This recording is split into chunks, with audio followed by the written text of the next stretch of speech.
This week in our Explore Vernon series, we take you to the historic O'Keefe Ranch for a little goat yoga and a tour of the Mackie Lake House. Don't forget you can watch all of our Vernon segments on whatshesaidtalk.com right now. So let's head west to the historic O'Keefe Ranch.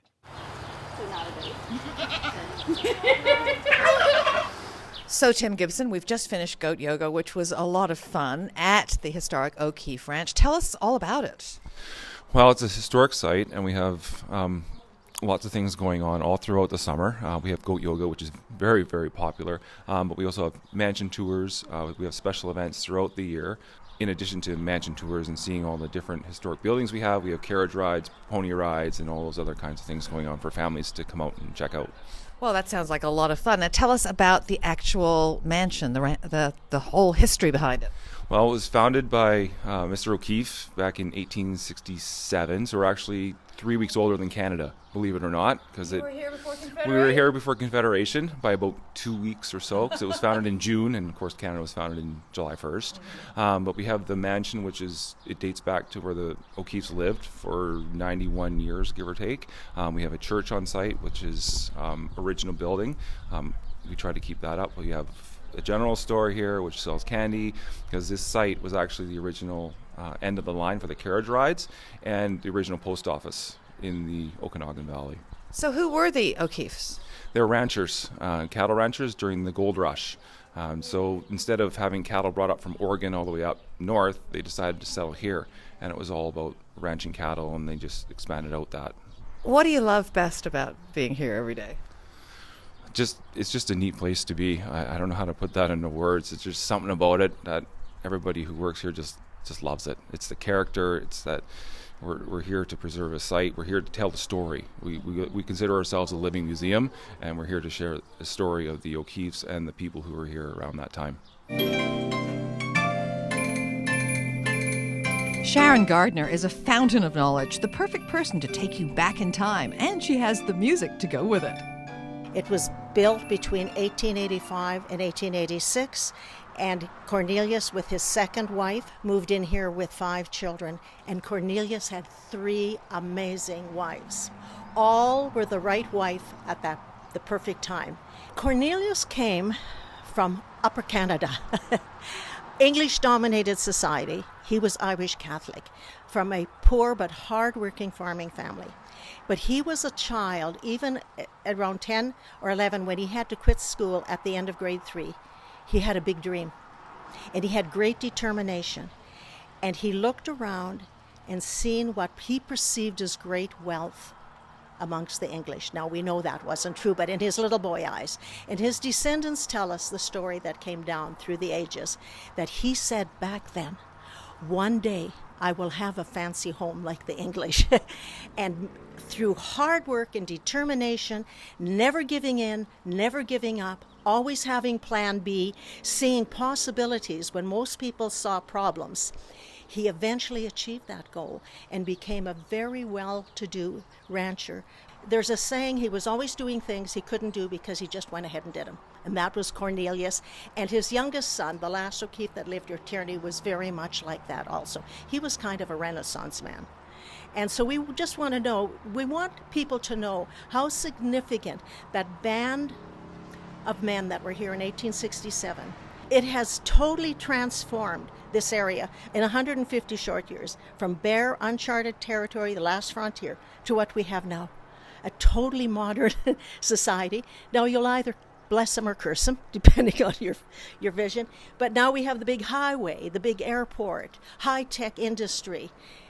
That band of men, with the inspirational leadership of Cornelius O'Keefe and the hard work of his partner, Thomas Greenhow, they're what started it all, along with those other men. You can go online to o'keeferanch.ca for more information. And then I have to, of course, go over here and say, good afternoon, Mackie Lake House, Christine speaking. Our next stop is the Mackie Lake House, where we meet Christine Kashuba. Well, the house itself was built in 1910. It was built by the Buchanan family, who came from Montreal. And then they lived here for 15 years. The second family were the Leighton family, who came from England. They also lived here for 15 years. And then the Mackie family bought it, and they lived here almost 60 years. So that's why it's called the Mackie Lake House. a tragic story for that family. Yeah, they had lots of loss. So Paddy was the remaining son of the family from a very young age, from his early 20s.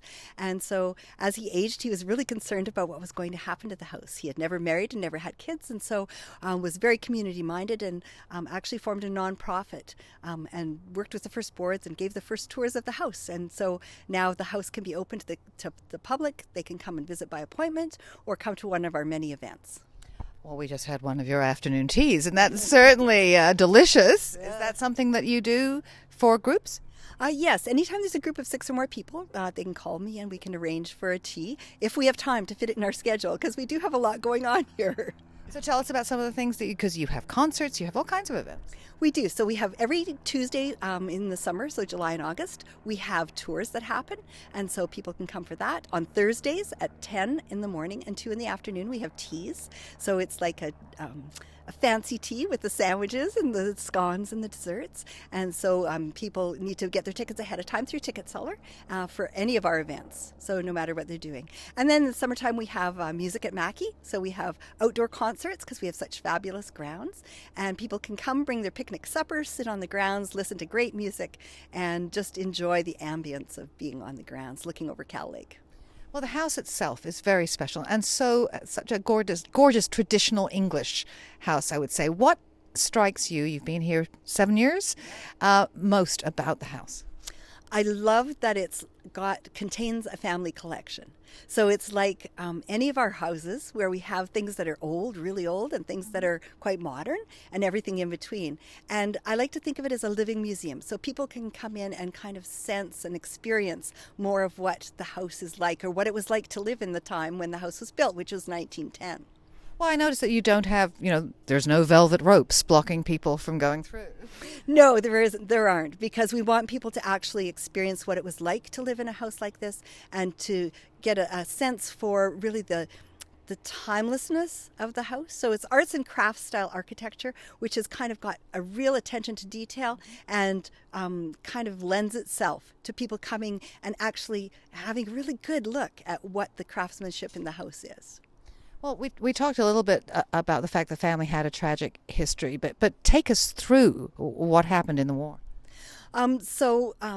Paddy lost 2 brothers in the war. He had a brother that was in training in Trenton, Ontario, and his plane crashed and he was killed. And a couple months later, his brother John, who was over near Egypt, was shot down. He was a fighter pilot. And so both of his brothers died within a couple months of each other. And that left Paddy as the remaining son of the family at a very young age. Paddy went into the Navy. He didn't go into the Air Force. And it's interesting because his commanding officer was Jack Kidston. So you turned off Kidston Road to come in here. And so Jack Kidston was his commanding officer. So kind of an interesting, thing to note. Now, another thing that I noted is Winston Churchill's secretary lived here.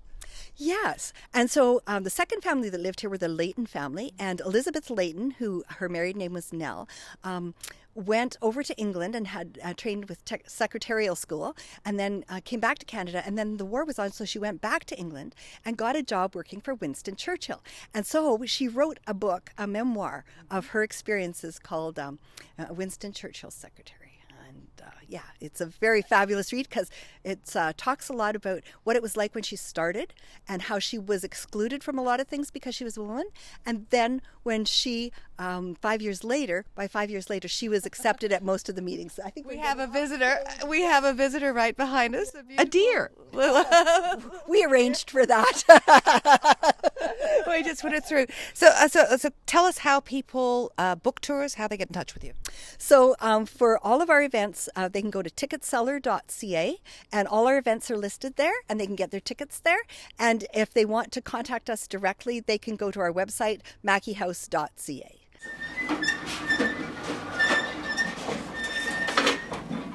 Yeah, so the dumbwaiter is fabulous. Thank you so much for having us here. It's just beautiful. I love it. I want to move in.